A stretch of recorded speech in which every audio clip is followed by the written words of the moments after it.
La primera aclaratoria que... ¿Y cómo veo para que se vea aquí? La tengo aquí, pero no acá. La ponen ustedes. Ok. Sí, lo primero que le quería aclarar es que yo usé una plantilla, como siempre usamos, de nuestra firma, pero yo aquí voy a hablar a título personal y no voy a comprometer a ninguno de mis socios. En todo caso, pues, tratándose de un tema vinculado con el derecho, pues me pareció que era también natural utilizar esta plataforma.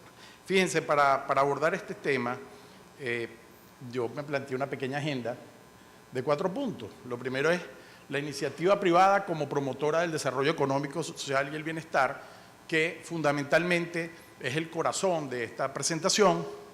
En segundo lugar, el tema de los derechos y garantías constitucionales que permiten concretar la libre empresa, la empresa como ese factor de desarrollo. ¿Qué ha pasado en estos 19 años y especialmente en estos últimos 6, como decía Juan Pablo, en relación con la libertad empresarial? Y finalmente, creo que la médula de lo que queremos sacar como conclusiones en el Congreso de hoy es, bueno, ¿cómo retorna la confianza empresarial para que sea un factor de desarrollo? Esos serán los 4 puntos que brevemente voy a tratar y vamos a empezar con lo primero, un poquito de historia. Espero que mi querido amigo Rafael Arraiz no haya llegado aún, porque sería casi una insolencia, pero si hablamos de historia, debemos decir que la iniciativa privada empresarial está prácticamente desde nuestra Constitución de 1830. En la Constitución del 30 aparece una norma expresa donde dice que se permite toda asociación, incluso comercial o industrial, salvo aquella reservada al Estado para su subsistencia, que serían posteriormente poco a poco revisadas y liberadas por el Congreso de la República. Y apenas 4 años después vino esa muy polémica ley de contratos de 1834, que produjo mucha roncha porque hablaba del tema de los intereses, la libertad contractual, y produjo efectos positivos y negativos hasta que fue derogada poco después en la época de los monagas.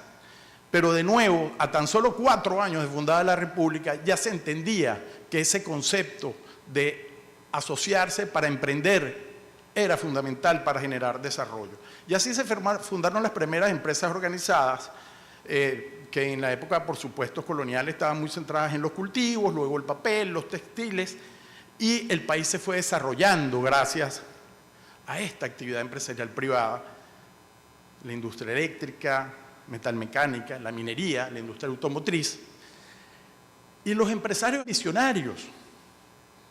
Y como ejemplo quiero utilizar a una persona que se va a galardonar hoy, don Eugenio Mendoza, una persona que utilizó la empresa para crear desarrollo estructural a través de una empresa de cementos y de materiales de construcción, desarrollo académico a través de una universidad, se ocupó de la salud a través de un hospital ortopédico, se ocupó de la banca y la finanza a través de un banco que también se fundó, del agro a través de una empresa destinada a precisamente el alimento para los animales. Y eso era hacer empresa con visión de desarrollo. Y si uno trata de imaginar cuál es la importancia de la empresa en Venezuela para nuestro desarrollo, tiene que pensar en esa persona, en lo que hizo y lo que muchos otros han hecho, igual que él, para que Venezuela se convirtiera en lo que nunca debimos perder. Pero ¿por qué la empresa es ese vehículo de desarrollo?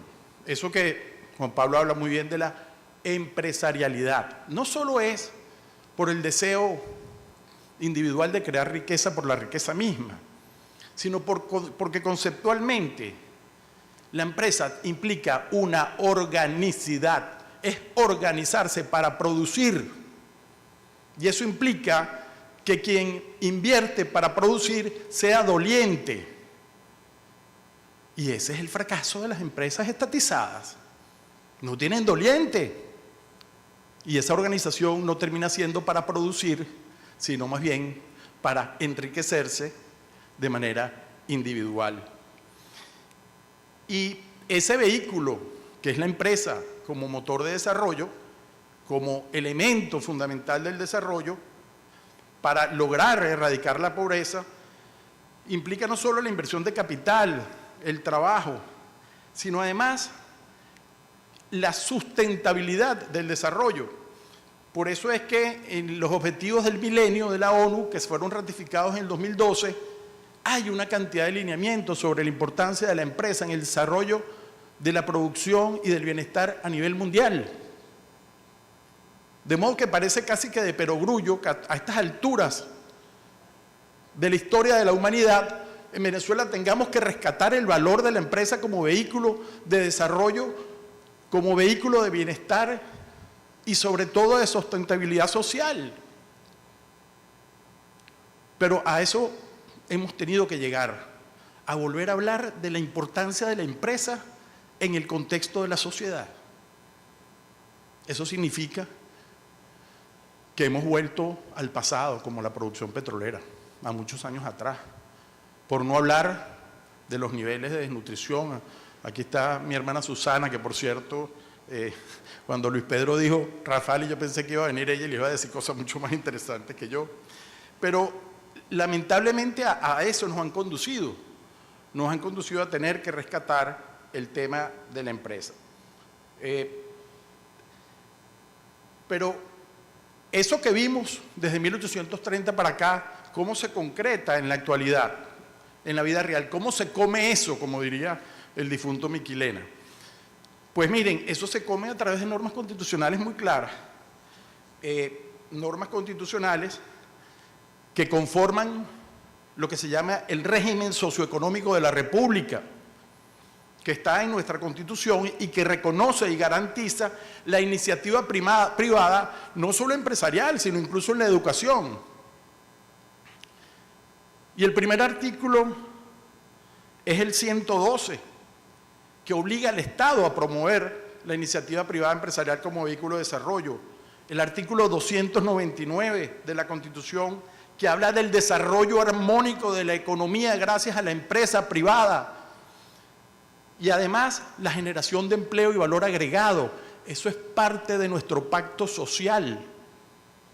Y eso es lo que nos une, ese pacto como nación. Y es a donde nos tenemos que ceñir para poder seguir adelante como una sociedad productiva. El deber de protección a la empresa nacional en frente de la inversión extranjera.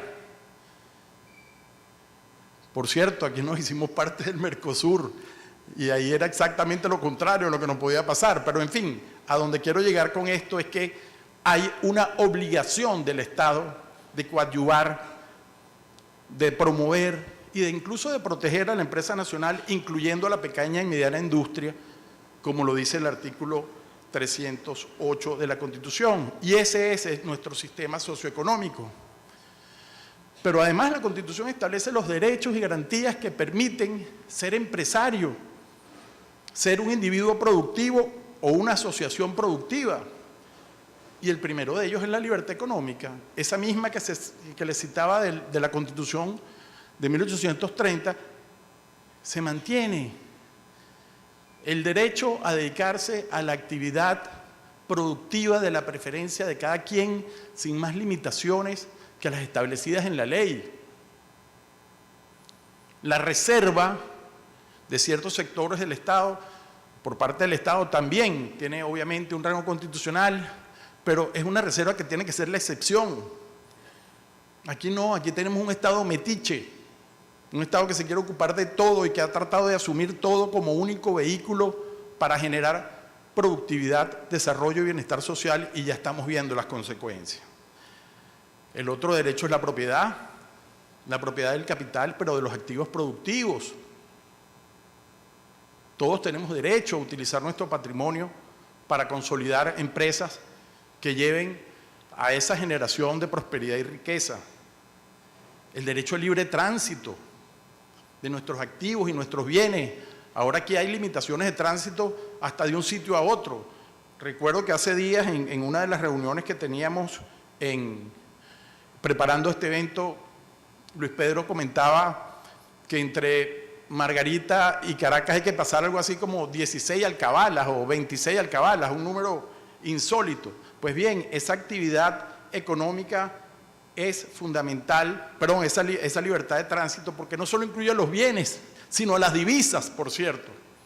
la posibilidad de importar y exportar capitales. Eso forma parte de estas garantías que nos da la Constitución para poder ser empresarios. El derecho a la asociación productiva, el asociarme o fusionarme con quien sea. Y finalmente, el derecho a una competencia sana, en donde las posiciones de dominio y los monopolios, en la medida en que sean abusivos y en la medida en que eviten la proliferación de la competencia sana, están proscritas o son reprochables legalmente. Todos estos elementos, pues, terminan por concretar la libertad empresarial. Pero ¿qué ha ocurrido? Que poco a poco, en estos 19 años, se ha atentado contra la empresa como vehículo de desarrollo. Y lo tenemos a través de formas muy claras. Primero, el abuso del estado de excepción. Ustedes saben que el estado de excepción puede ser por una situación de conmoción interna o externa, pero también por emergencia económica. Bueno, aquí tenemos una emergencia económica desde hace 2 años y un estado de excepción que ya no es de excepción, sino de normalidad. ¿Y qué produce ese estado de excepción en términos de los derechos que les acabo de señalar? Una mengua. Esos derechos que tenemos, cuando hay un estado de excepción que lo ameriten, pueden ser limitados. Y hacia ahí nos han llevado por vida estos estados de excepción, y por eso es que muchos de los considerandos de los decretos con rango y fuerza de ley que ustedes ven se basan en este decreto que se prorroga y se prorroga y se prorroga, bueno, con lo cual ya deja de ser una excepción o una emergencia para convertirse en una alteración constitucional inaceptable que afecta nuestros derechos. Las leyes habilitantes ilimitadas en el tiempo del contenido material, aquí unipersonalmente, entre el difunto presidente Chávez y el actual presidente Maduro, se reformó desde la ley del trabajo, que es la que tiene más sujetos pasivos junto con el Código Civil, bueno, hasta temas petroleros, bancas, seguros, todo bajo leyes habilitantes, con lo cual la seguridad jurídica que da el debate en un parlamento plural es absolutamente cercenado. La declaratoria de utilidad pública y carácter esencial, aquí hay declaratorias genéricas del contenido esencial de las actividades. Aquí desde una computadora o un vehículo es considerado por estas leyes, ahora la de precios justos, antes la que regulaba todos los temas de la SUNDE, bueno, son considerados esenciales y el Estado de nuevo se puede apropiar de ellos. Y caemos en el tema de la expropiación. La expropiación no es un instituto para acabar con la propiedad, sino para protegerla. La expropiación es lo que te garantiza que el Estado no se puede agarrar tus bienes sin que tú tengas la seguridad jurídica de un proceso contencioso, una valoración que tú puedas discutir, una causa de utilidad pública que lo justifique. Además, no se declara de utilidad pública y se expropia una casa o una empresa. Tú declaras de utilidad pública el metro de Caracas y si hay que expropiar algún activo lo haces, pero esto de manera genérica es estudiado en las facultades de Derecho de todo el mundo de lo que no debe ser. Es caminar un sábado por la Plaza Bolívar y decir, ay, aquí se tomó un café Bolívar, exprópiese. Eso lo vimos nosotros un sábado en la mañana. El control de cambio, el control de precios, el control de ganancias, el control de empleo. Por cierto, cuando hablaba de la expropiación o de expoliación, porque descubrieron que si no pagaban los bienes expropiados no pasaba nada, ahora hay una nueva, que es la protección de la fuente de trabajo. Entonces yo, para proteger la fuente de trabajo, me la apropio. Y me la apropio a través de una junta administradora y acabo con, sencillamente, ese instituto que es la expropiación. Luego, finalmente, el tema de la ausencia del debido proceso y el abuso, el derecho a fiscalizar. Aquí hay casos sonadísimos en donde jamás se abrió un procedimiento administrativo. Aquí hubo una empresa láctea que por un problema de precios fue fiscalizada y hubo una medida preventiva La desmantelaron, se robaron los inventarios, se llevaron los vehículos y nunca se abrió el procedimiento administrativo formal para que hubiera un derecho a la defensa y un debido proceso. Nosotros hemos visto al presidente de la SUNDE llegando a un mercado y decía, a mí no me enseñes papeles, chico, me baja el precio y punto. O sea, casi como Millán Astray, pues. Que muere la inteligencia, pues. Una cosa insólita. Pero, ¿cuál es la consecuencia de ese abuso, de esa pérdida de la seguridad jurídica, de esa certeza mínima que requiere una persona productiva para dedicarse a lo que debe hacer, que es producir empleo, riqueza y sobre todo desarrollo social sustentable? Bueno, lo primero es la desinversión, porque estoy de acuerdo con lo que dice Pedro Jorge, estaba pensando en mi otro amigo, Luis Pedro. Es algo insólito que en Venezuela todavía hayan empresarios. Es increíble cómo el país ha logrado permanecer allí, haciendo de tripas corazones. Luis Pedro hablaba de la tolerancia al riesgo, pero es que la tolerancia al riesgo tiene un límite, y cuando eres un empresario extranjero más, y por eso estamos viendo lo que hemos visto. La inmensa mayoría de los escritorios abogados que hacemos vida aquí, esa palabra servida es un poco extraña, pero que estamos acá, hemos venido viviendo de los entierros de nuestros clientes de hace años, cuando antes vivíamos de lo contrario, de que llegaba esa inversión y se consolidaba aquí. Ahora tú ves cómo, no vamos para los tribunales, vamos a ver, vamos a pasar agachados, tú sabes que si nos nombran en el programa de fulano, entonces pasa... y entonces, bueno, vienen los problemas de todos los controles hasta que la empresa dice, bueno, aquí el sentido productivo de la empresa se perdió. Punto. Y aquí no podemos seguir. Y por eso son los arbitrajes que están ahí y que van a venir todavía más. Y la República los va a perder. Yo espero que aquí, cuando haya un cambio político, haya conciencia de que hay que tratar de renegociar esos procesos arbitrales y llegar a acuerdos que permitan incluso que esos capitales vuelvan y que vuelva a haber empresa. La pérdida del valor de los activos. Llega un momento en que el activo productivo no solo es que se deprecie y no lo puedes reponer, sino que además no hay manera, con un control de precios que no reconoce la realidad del cambio, tú puedas tener activos productivos que valga la pena mantener. Hay muchas líneas de producción paradas, empresas que lo que han hecho es reducirse precisamente por eso. La paralización por riesgos sancionatorios. Bueno, aquí hay actividades que tú dices, bueno, o sea, es preferible no dedicarme a esto porque el riesgo es mayor a que si yo fuera un delincuente, ¿no? Luego, pues, la pérdida de los empleos y el cierre no solo de las grandes empresas, sino de las pymes, de las pequeñas y medianas empresas que todos los días cierran. La diáspora, la migración, el talento humano. ¿Cuánto costó formar esa gente? Y finalmente, el decaimiento, aparte del desabastecimiento que lo vivimos a diario, y más en el marco de esta hiperinflación también, el decaimiento de la potencialidad de exportación. Pues bien, eso es lo que se ha logrado en estos 19 años. Ahora, ¿cómo miramos hacia adelante?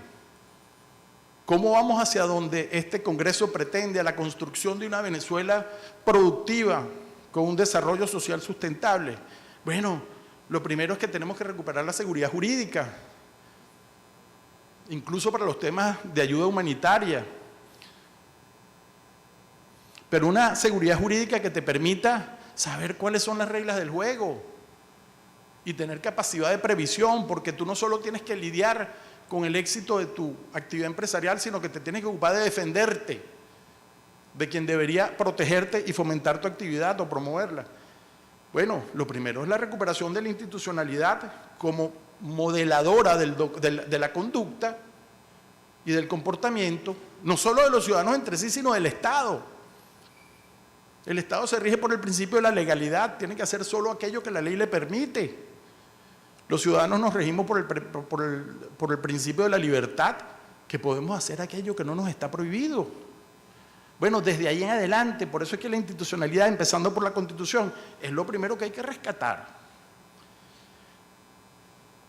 Los límites efectivos al ejercicio del poder público, su racionalidad, la responsabilidad del Estado en el ejercicio de la función pública, eso está previsto en la Constitución. El reconocimiento de incentivos a la iniciativa privada productiva, eso hay que fomentarlo. Y finalmente, bueno, un cambio absoluto en eso que llaman el modelo económico, que pueda permitir que la empresa privada y la iniciativa privada ayuden a fomentar ese progreso, esa estabilidad en el desarrollo y esa unión de empresa, trabajo, desarrollo y fortaleza de la sociedad, que insisto, bueno, nunca la debimos perder. Sin empresa hay pobreza. Así termino. Muchas gracias.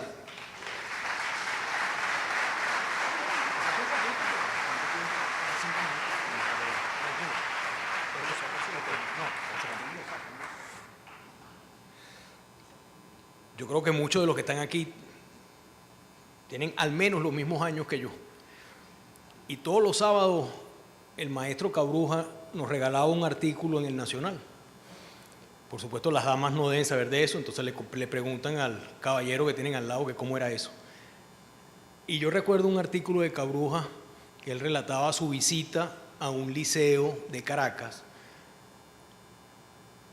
a dar una clase en la materia de castellano y literatura, y al final la maestra dijo que iba a sintetizar al maestro Cabruja y que él dijo por dentro: a mí nadie me sintetiza, ¿sí?